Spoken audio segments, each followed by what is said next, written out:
ሰላም ተመልካቾቻችን እንደምናላችሁ አዲስ ሚዲያ ኔትወርክ ከአዲስ አበባ ውሃና ፍሳሽ ባለስልጣን ጋር በመተባበር የሚያቀርቡላችሁ ሳምንታዊ ፕሮግራማችን ተጀምሯል። እንግዲህ እንደሚታወቀው አዲስ ሚዲያ ኔትወርክ ከአዲስ አበባ ውሃና ፍሳሽ ባለስልጣን ጋር በትብብር ይሰራል። ታዲያ ለ52 ሳምንታት አብረን ዘልቀናልና የዛሬ ፕሮግራማችን እንግዲህ ማጠቃለያ ነው የሚሆነው። መለስ ብለን እነዚህ ይዘቶች ምን ነበሩ፣ ቆይታችንስ አጠቃላይ ምን ይመስላል የሚለውን ነው ዛሬ ወደ እናንተ የምናደርሰው። እናንተም ይህንኑ ፕሮግራማችንን እየተከታተላችሁ አብራችሁን ትቆዩ ዘንድ በአክብሮት ጋብዛለሁ።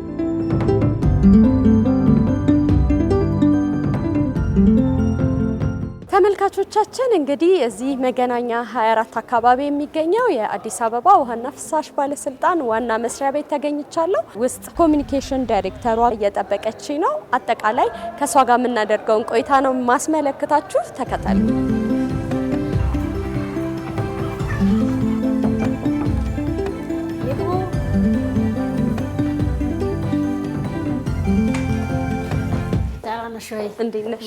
እንኳን ደህና ቆየሽኝ። ሰላም ነው? አለን። እንግዲህ ለተመልካቾቻችንም ሳስተዋውቅ ነበር ምን ይመስላል አጠቃላይ የአንድ አመት ቆይታችን የሚለውን ልቃኝ ነው። በጣም ደስ ይላል። ስለዚህ አረፍ ብለን እንጨዋወታ። መልካም። እሺ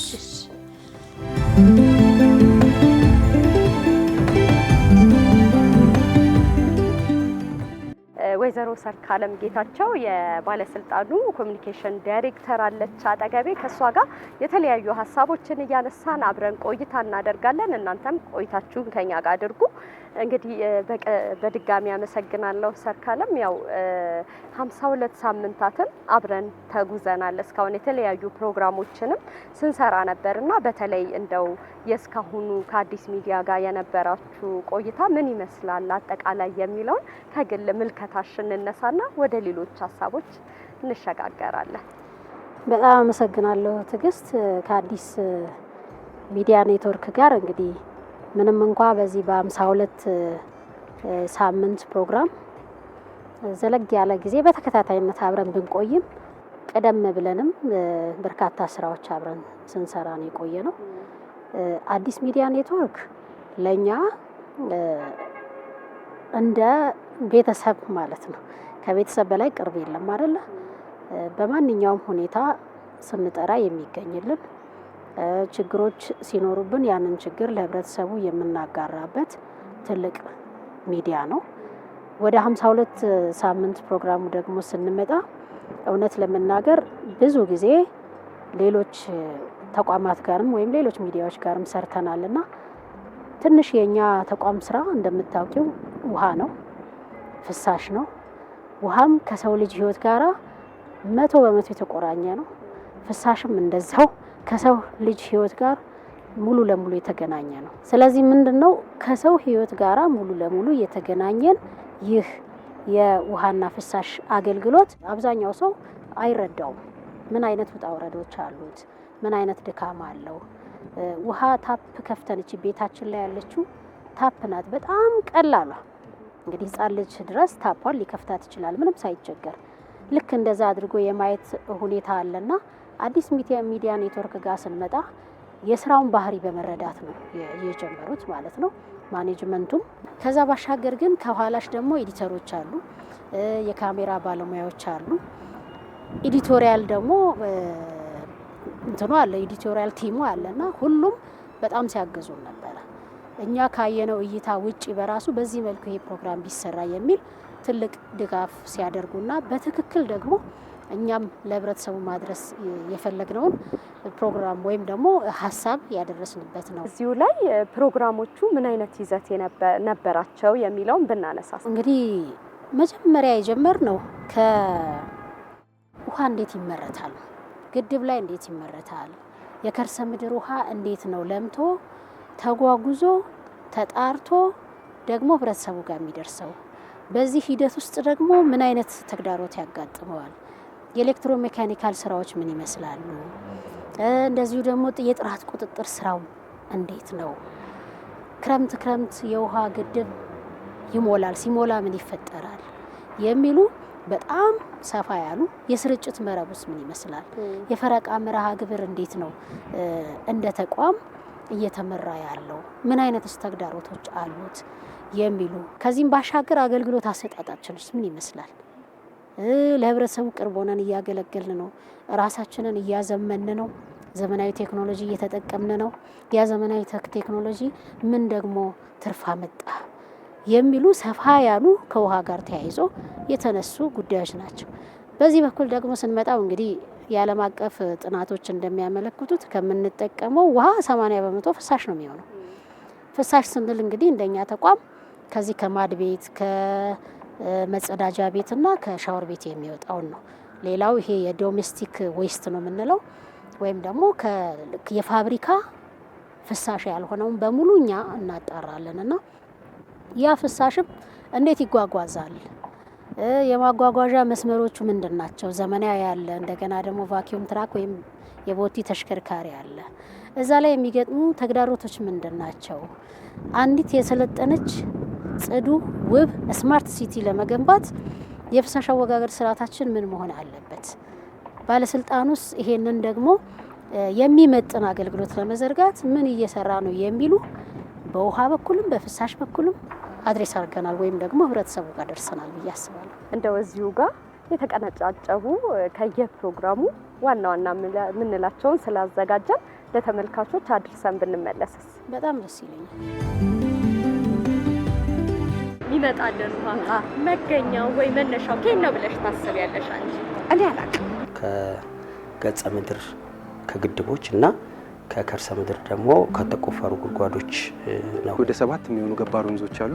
እነሱን በመያዝ ልክ ለአመቱ ሙሉ ተካፍሎ ደግሞ ውሃ እየተመረተ የሚሄድበት ቦታ ነው።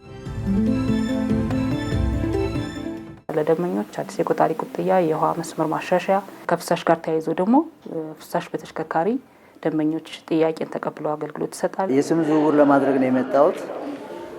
ዛሬ ያገኘሁት አገልግሎት ፈጣን ነበር። 16ቱም ጉድጓድ እንዴት ወደዚህኛው ጣቢያ በምን ፍሎ ነው እዚህ የሚገባ የሚለውን እዚህ ላይ ቁጭ ብሎ እስካደ ኦፕሬተር ኮንትሮል ያደርጋል ማለት ነው። ደንበኞችን ጥሪ ኮምፒውተራይዝድ በሆነ መልኩ ነው የምንቀበለው። ይሄ የኤጀንት ገጽ ነው። ከያዝነው የፍሳሽ ስራ ግንባታ አንዱ የሆነው የዚህ የቤለር አካባቢ የፍሳሽ ዝርጋታ ነው። የኮዬ ፍሳሽ ማጣሪያ ጣቢያ ሲቪል ወርኩ የተጀመረው በ2008 እና በ2 ዓመት ውስጥ ነው ያለቀው። 2010 አካባቢ ነው። መብራት መቆራረጥ ልክ ሲፈጠር ይሄ እየሰራ የነበረው ጉድጓድ ቶታሊ ቆማል ማለት ነው። ይሄ ቆመ ማለት ወደ ከተማ የምናሰራጨውን ውሃ አቆምን ማለት ነው። ኢሚዲየትሊ ነው የሚቆመው። ከአጥራቸው ውጪ ከቤታቸው ውጪ ብዙ አላስፈላጊ ነገር በማስቀመጥ እሱን በሚሸሽ ሰዓት ጎማው ላይ አደጋ ይደርሳል፣ መኪናቸው ቦዲያቸው ላይ አደጋ ይደርሳል።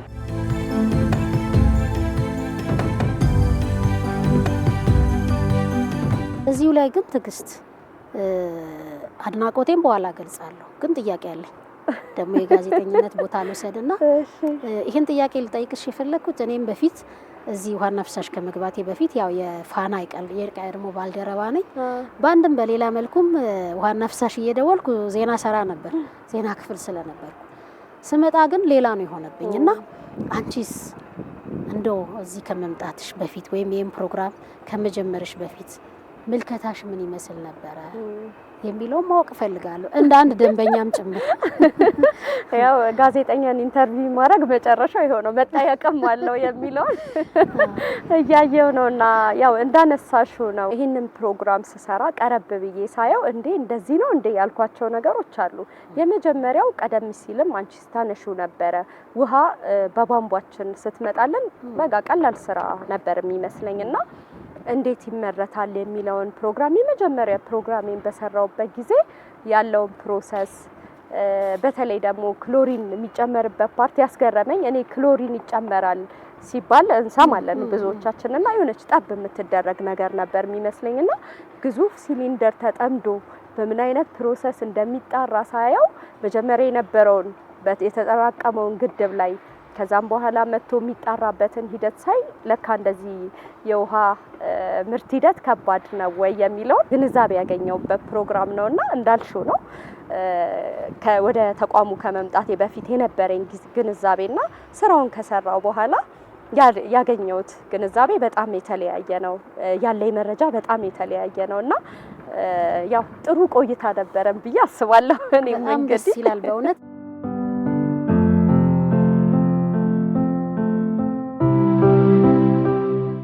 በተለይ በተላለፉ ፕሮግራሞች ላይ የነበረው የህብረተሰቡ ምልከታ አስተያየት እንዴት አገኘሽው? በጣም ጥሩ ጥያቄ ነው። እንግዲህ ምልከታው በሁለት መልኩ ብናየው መልካም ይመስለኛል። አንዱ ያው እናንተ በስቱዲዮአችሁ ስታስተላልፉ ህብረተሰቡ ያው እየደወለ በፕሮግራሞች ላይ የሚሰጠው አስተያየት አለ። ከዛ ባሻገር ደግሞ በዩቲዩባችሁ ትጭናላችሁ። እኛም ደግሞ በውሃና ፍሳሽ ባለስልጣን ዩቲዩብ ቻናል እንጭናለን እና እዛ ላይ ከሚሰጡት ሀሳብ እና አስተያየት ተነስቼ በጣም ጥሩ የሆነ አስተያየት ነው ያለው።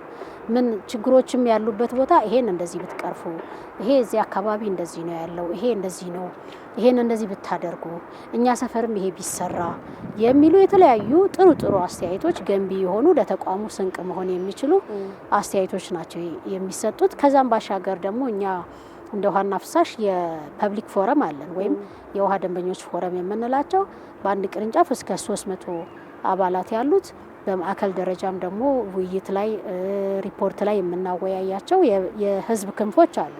እነሱም አዲስ ቲቪ ላይ ያሰራጫቸው ፕሮግራሞች በጣም ቆንጆ ናቸው፣ ትምህርት ሰጪ ናቸው፣ ተመልክተናል፣ በዚህ መልኩ መሰራቱ ጥሩ ነው የሚል አስተያየት አላቸውና እንግዲህ አንድ አገልግሎት ሰጪ ተቋም ክፍተቱን የሚያይበት መስታወት ማለት ነው ህዝቡ ደንበኛው።